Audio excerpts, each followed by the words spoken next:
नमस्कार दोस्तों, 30 अक्टूबर 2025 मुंबई के पवई इलाके में एक स्टूडियो के बाहर सुबह से ही बहुत हलचल चल रही थी। आरए स्टूडियो पिछले 5 दिनों से यहाँ पर एक वेब सीरीज के लिए ऑडिशन चल रहा था और 30 अक्टूबर को ऑडिशन का आखिरी दिन था। इसलिए इस दिन यहाँ पर ऑडिशन देने के लिए पूरे महाराष्ट्र से लगभग 100 बच्चे आए हुए थे। इन बच्चों के पेरेंट्स बाहर बैठकर इनका इंतजार कर रहे थे। सुबह के करीब 10 बजे ऑडिशन शुरू होता है, जिसके बाद 80 से ज्यादा बच्चों को रिजेक्ट करके वापस भेज दिया जाता है और बचे हुए बच्चे फाइनल राउंड के लिए सेलेक्ट हो जाते हैं। यहाँ पर एंट्री होती है रोहित आर्या की, वो बंदा जिसने अपनी वेब सीरीज के ऑडिशन के लिए इन सभी बच्चों को यहाँ पर बुलाया था। वैसे तो ये पिछले 5 दिनों से रोज आकर बच्चों को टेक्निकल डिटेल्स एक्सप्लेन करता था और शूटिंग में भी मदद करता था, लेकिन 30 अक्टूबर के इस दिन जो इसने किया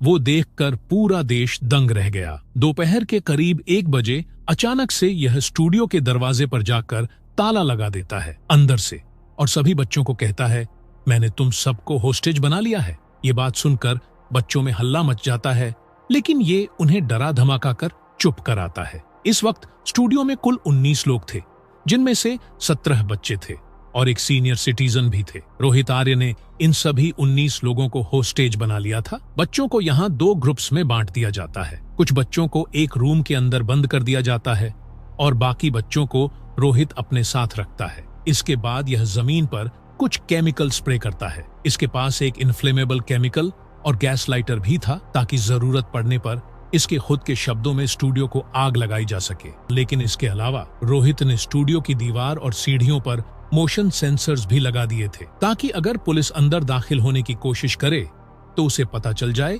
यह मोशन सेंसर्स उसके मोबाइल फोन से कनेक्टेड थे। इस वक्त तक बाहर बैठे बच्चों के पेरेंट्स को कोई अंदाजा तक नहीं था कि अंदर क्या हो रहा है। रोजाना करीब 1 बजे के आसपास बच्चे लंच के लिए बाहर आ जाते थे, लेकिन इस दिन जब ऐसा नहीं हुआ तो पेरेंट्स को चिंता होने लगी। करीब 15 से 20 मिनट तक बाहर इंतजार करने के बाद कुछ पेरेंट्स ने स्टूडियो के अंदर जाने की कोशिश करी, जानने के लिए कि आखिर हो क्या रहा है, लेकिन वह अंदर घुस नहीं पाए। हालांकि इस बिल्डिंग पर कुछ जगहों पर कांच की दीवारें लगी थीं, लेकिन फिर भी बाहर से देख पाना मुश्किल था कि अंदर क्या हो रहा है। यह कुछ देर बाद ही होता है कि बच्चों की अंदर से रोने की आवाज आती है। ग्लास वॉल्स पर अचानक से बच्चों के हाथ दिखाई देते हैं। बच्चे मदद के लिए चिल्ला रहे थे। दोपहर के 1:45 पेरेंट्स ऐसा होता देख पुलिस को कॉल लगा देते हैं। इस वक्त सबसे बड़ा सवाल सभी के मन में यह था, आखिर इन बच्चों को इस तरीके से किडनैप क्यों किया गया?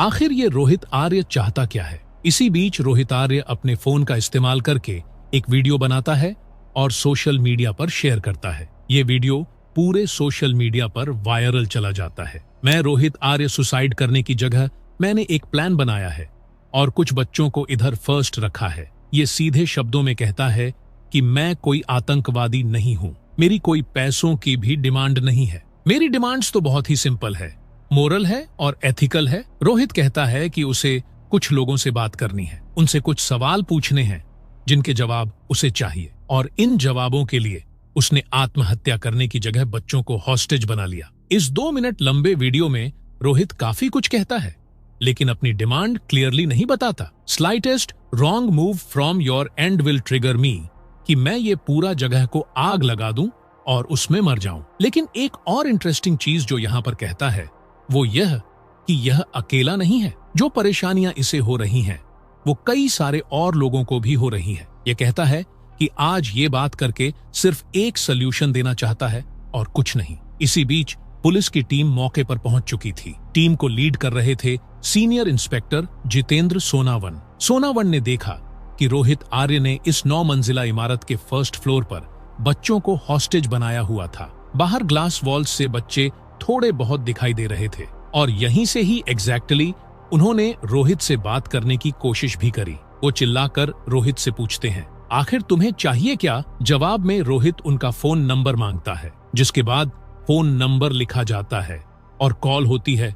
और जैसे ही कॉल लगती है, बिल्कुल बॉलीवुड स्टाइल में रोहित इंस्पेक्टर से सीधा कहता है कि वो एक पॉलिटिशियन से बात करना चाहता है। मुझे सिर्फ मेरे सवालों का जवाब चाहिए। शिवसेना के पॉलिटिशियन दीपक केसरकर जो कि फॉर्मर स्कूल एजुकेशन मिनिस्टर भी रह चुके हैं। जवाब में इंस्पेक्टर उनसे कहते हैं कि उनके सारे इश्यूज को रोल्व कर दिया जाएगा, कोई एक्सट्रीम स्टेप लेने की जरूरत नहीं, बच्चों को कुछ नहीं होना चाहिए। रोहित से रिक्वेस्ट करी जाती है। सोनावड़े के अलावा वहां पर डीसीपी दत्ता नलावड़े भी मौजूद थे, जो रोहित से बात करते हैं।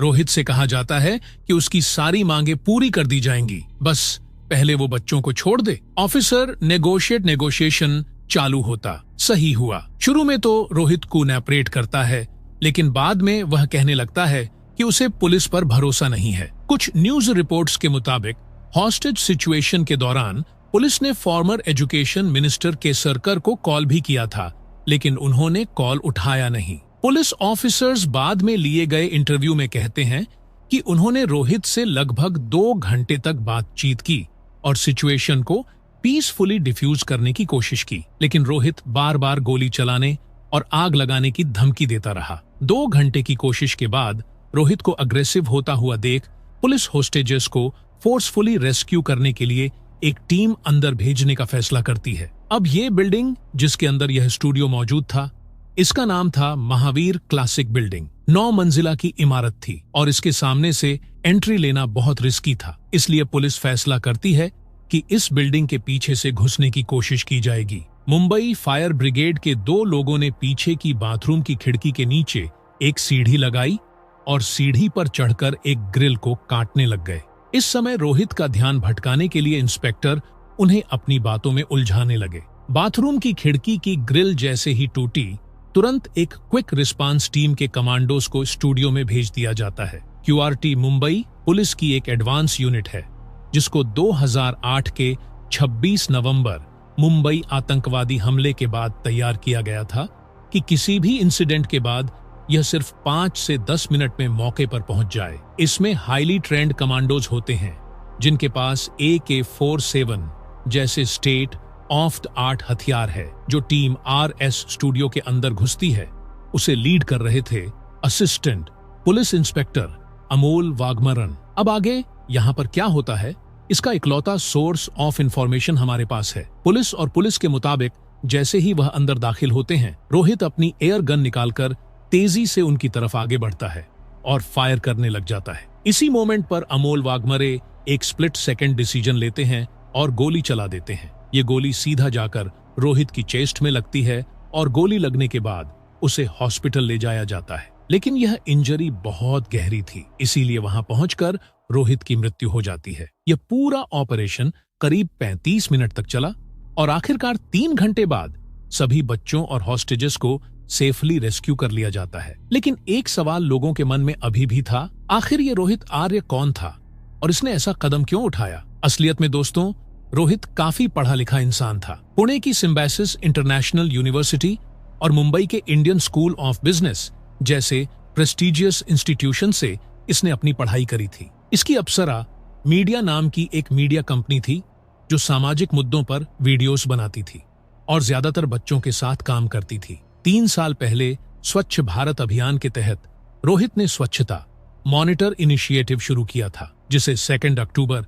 2022 को तब के school education minister Deepak Kesarkar ने फॉर्मली एलची किया था। इस इनिशिएटिव को मांझी शाला सुंदर शाला मेरा स्कूल सुंदर स्कूल योजना के अंडर रखा गया था। रोहित स्वच्छता मॉनिटर प्रोजेक्ट का प्रोजेक्ट डायरेक्टर भी रहा। उसने स्वच्छता मॉनिटर इनिशिएटिव के प्रचार के दौरान तब के महाराष्ट्र के मुख्यमंत्री एकनाथ शिंदे के साथ स्टेज भी शेयर किया था, इंक्लूडिंग महाराष्ट्र के उस वक्त के मुख्यमंत्री एकनाथ शिंदे। हालांकि हॉस्टेज सिचुएशन के दौरान रोहित ने अपने वीडियो में इन चीजों को क्लियरली नहीं बताया था। अक्टूबर 2024 में रोहित ने वीडियो शेयर किया था, जिसमें वो कहता है कि इस इनिशिएटिव के लिए जो उसने काम किया, सरकार की तरफ से उसको पैसा नहीं दिया गया। रोहित के अनुसार उसने ही स्वच्छता मॉनिटर का ये आइडिया दिया था और एजुकेशन डिपार्टमेंट ने उसकी शॉर्ट फिल्म्स और डॉक्यूमेंट्रीज का इस्तेमाल किया था, लेकिन उसे ना तो इसका क्रेडिट मिला और ना ही पैसे। रोहित ने यह काम करने के लिए अपने खुद के लाखों रुपए खर्च किए और सरकार की तरफ से उसे मिला कुछ नहीं। महाराष्ट्र के एजुकेशन डिपार्टमेंट पर इसने अपने 1 करोड़ रुपए बकाया होने का दावा किया था। रोहित को जानने वाले शिवसेना UBT यूथ विंग के लीडर सूरज लोखंडे के मुताबिक रोहित ने इस संबंध में महाराष्ट्र सरकार को कई चिट्ठियां भी लिखी थीं, लेकिन सरकार ने उसका कोई जवाब नहीं दिया। 204 में पत्रकार भवन के इधर विशुद्ध के अवस्थित थे। 26 दिन उन्होंने उपोषण किया था। उनका सब शासन से लगा होता है कि कुछ तो मिला मगर कुछ नहीं। कई बार जाकर तो रोहित ने इस चीज को लेकर प्रोटेस्ट भी किया। जुलाई और अगस्त 2024 में रोहित ने 2 बार दीपक केसरकर के बंगले के बाहर प्रोटेस्ट किया था। इसके बाद उसने मुंबई के आजाद मैदान में भी प्रोटेस्ट किया। फिर अक्टूबर 2024 में उसने पुणे के पत्रकार भवन के सामने भूख हड़ताल भी की। अब ऐसे में जाहिर सी बात है, महाराष्ट्र की सरकार पर कई सारे सवाल उठते हैं। एक ऐसा प्रोफेशनल बंदा जो आपके टॉप पॉलिटिशियंस के साथ काम किया करता था, ऐसी क्या मजबूरी आ पड़ी कि उसने इतना एक्सट्रीम स्टेप यहाँ पर जाकर ले लिया? बच्चों को होस्टेज बनाना, किडनैप करना। अब जवाब में देखिए, महाराष्ट्र की स्कूल एजुकेशन डिपार्टमेंट का कहना है कि रोहित के अप्सरा मीडिया एंटरटेनमेंट नेटवर्क को 2022 में स्वच्छता मॉनिटर इनिशिएटिव के पहले फेज में 9,90,000 रुपए दिए गए थे, लेकिन 2023 से 24 में 2 करोड़ रुपए अप्रूव होने के बावजूद इसका दूसरा फेज इम्प्लीमेंट नहीं किया गया था, क्योंकि रोहित ने एलिजिडली बजट में बिना डॉक्यूमेंट्स के एडवर्टाइजिंग, मैनेजमेंट, टेक्निकल सपोर्ट जैसी चीजों की कॉस्ट ऐड की हुई थी।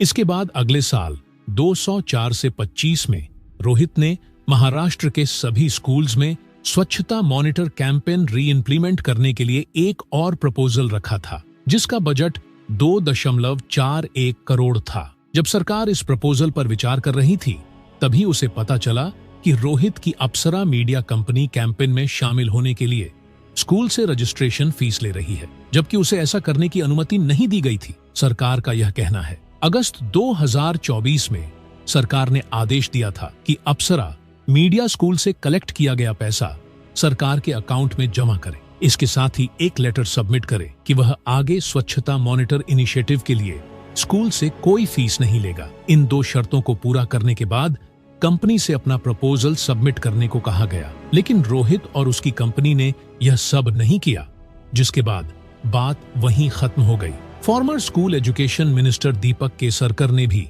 यहाँ पर अपनी स्टेटमेंट दी है। उनका कहना है कि कोई भी सरकारी डिपार्टमेंट बिना डॉक्यूमेंट्स के फंड रिलीज नहीं करती है, लेकिन आर्या बिना डॉक्यूमेंट्स के ही पैसे मांग रहा था और अधिकारियों की सुन भी नहीं रहा था। उनका कहना है कि जब रोहित को एजुकेशन डिपार्टमेंट से पैसा नहीं मिला तो उन्होंने उसकी मदद करने के लिए खुद अपनी जेब से कुछ पैसे दिए थे। यह बात वैसे यहाँ पर सच है, क्योंकि रोहित आर्य ने भी इस बात को माना था कि केसरकर ने उसे 7 लाख रुपए और 8 लाख रुपए के 2 चेक दिए थे, लेकिन बाकी आरोपों पर उसका कहना था कि उसने ऐसा कुछ नहीं किया था। इस इंसिडेंट के बाद महाराष्ट्र के करंट स्कूल एजुकेशन मिनिस्टर ने रोहित आर्य के एलिगेशंस पर एक डिटेल्ड रिपोर्ट मांगी, जिससे यह पता लगाया जा सके कि रोहित के क्लेम्स में कितनी सच्चाई थी। कई सारे सवाल अभी भी बने हुए हैं। क्या सरकार ने एक्चुअली में पेमेंट में यहाँ पर डिले किया था? क्या प्रॉपर प्रोसीजर्स फॉलो किए गए थे? क्या रोहित आर्य के साथ कोई इनजस्टिस हुआ था? पुलिस यहाँ पर रोहित आर्य को मेंटली अनस्टेबल भी बताती है, लेकिन इंडियन एक्सप्रेस के रिपोर्टर्स ने